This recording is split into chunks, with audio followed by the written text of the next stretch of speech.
তো বন্ধুরা, আজকে আমি তো যাই করি জানোই, আমি রেকর্ড বানায় রাখি। তো আজকে আমরা 4 ধরনের কাজ শিখবো। আমরা আজকে ক্লাস নিয়ে কাজ করব। তো এখন যে কাজটা আমরা প্রথম করব, সেই কাজটা হইতেছে, আমরা 4 রকমের কাজ আমরা জানি। তো আমরা ক্লাসের ভিতরে যে ফাংশনগুলো থাকে তাদেরকে আমরা অ্যাকচুয়ালি বলি হলো মেথড। হ্যাঁ, ক্লাসের ভিতরে যে ফাংশনগুলো থাকে তাকে আমরা বলি মেথড। তো আমরা 4 ধরনের কাজ শিখবো।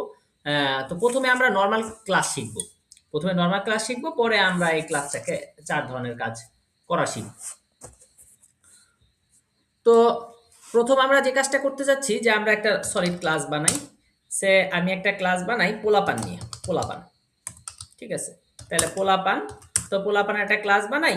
তো দেখা যায় যে আমাদের যে পোলাপানগুলো আছে, যদি আমি এখানে হচ্ছে সেই পোলাপানদের ক্লাসের জন্য আমি একটা কাজ করি, যে আমি পোলাপানের নেম দিয়ে দিই। তাহলে পোলাপানের নেম দিলাম, আমি নেম দিচ্ছি হচ্ছে আমাদের নোমান ভাই। ঠিক আছে।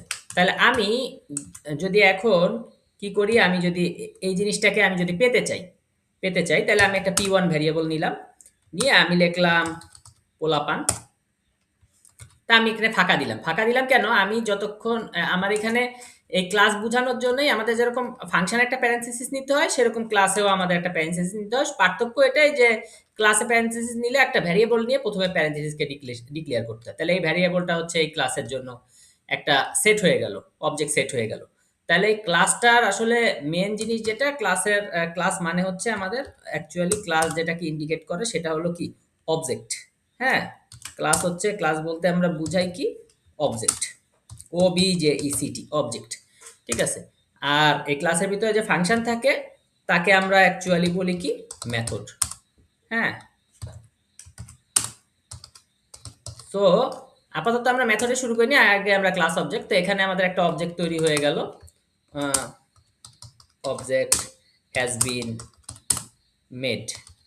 ওকে, সো অবজেক্ট তৈরি হয়ে গেল। এখন আমি যদি লিখি p1 p1 লিখি, তাহলে আমি দেখব কি, p1 লিখে আমি যদি এটাকে সেভ করি এবং আমি কন্ট্রোল জে দিলাম, এবং আমি এটাকে প্রিন্ট করার জন্য, যেহেতু পাইথন ফাইল দিয়ে আমি দেওয়াতে, একটা ট্যাব দেওয়াতে, এটার নাম ক্লাস ওপি, ট্যাব দেওয়াতে এসে গেছে ক্লাস ওপি, এবং আমি ইন্টার দিলাম। ইন্টার দেওয়ার পরে আমি দেখতেছি এখানে একটা লোকেশন শেয়ার করছে। তার মানে আমার লোকেশন শেয়ার করছে, আর কিছুই এখানে আসে নাই।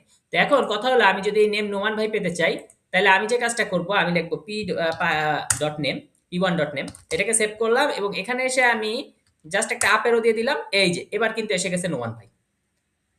ঠিক আছে। তো আমরা এই জিনিসটা এখন বুঝতে পারলাম, যে আমরা এই p1 এর মাধ্যমে একটা অবজেক্ট মেড করলাম। Object has been made. So আমরা এই ভিডিওতে যে জিনিসটা শিখলাম, এই p1 এর মাধ্যমে একটা অবজেক্ট মেড করা শিখলাম, এবং সেই অবজেক্টটাকে কিভাবে প্রিন্ট করতে হয়, ডট ইউজ করে সেই অবজেক্টকে প্রিন্ট করতে হয় কি ইউজ করে। তাহলে এই যে এখানে যে ভ্যারিয়েবল নিছি, এই ভ্যারিয়েবলটা অ্যাকচুয়ালি হলো আমার ক্লাস ভ্যারিয়েবল। এই ভ্যারিয়েবলের নাম কি, আমার ক্লাস ভ্যারিয়েবল, মানে ইউনিভার্সাল, সব জায়গায় কাজ করে। তো এই ভ্যারিয়েবলের নাম ক্লাস ভ্যারিয়েবল।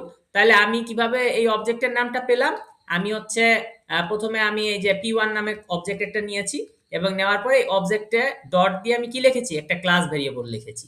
তাহলে এটা লেখার সূত্রটা কি, যে আমাকে হলো ফার্স্টে হলো আমাকে অবজেক্ট ডিক্লেয়ার করতে হবে অবজেক্ট ডট ক্লাস ভ্যারিয়েবল। এটা ইউজ করলে আমরা কি পেয়ে যাব। ঠিক আছে, আমরা যেটা পেতে চাই, এই ক্লাস ভ্যারিয়েবলের ভ্যালুটা আমরা পেয়ে যাব। ওকে, তাহলে আমাদের পরের ভিডিওতে দেখা হচ্ছে। ওকে, আরেকবার আমরা করি। এই যে নোমান ভাই, যতবারই করবো নোমান ভাই। আর আমি যদি এখানে নোমান ভাইয়ের জায়গায় আমি চেঞ্জ করে দিয়ে দেই হচ্ছে আমাদের জাবের ভাই, তো আমরা জাবের ভাইও পেতে পারি, কোনো সমস্যা নাই।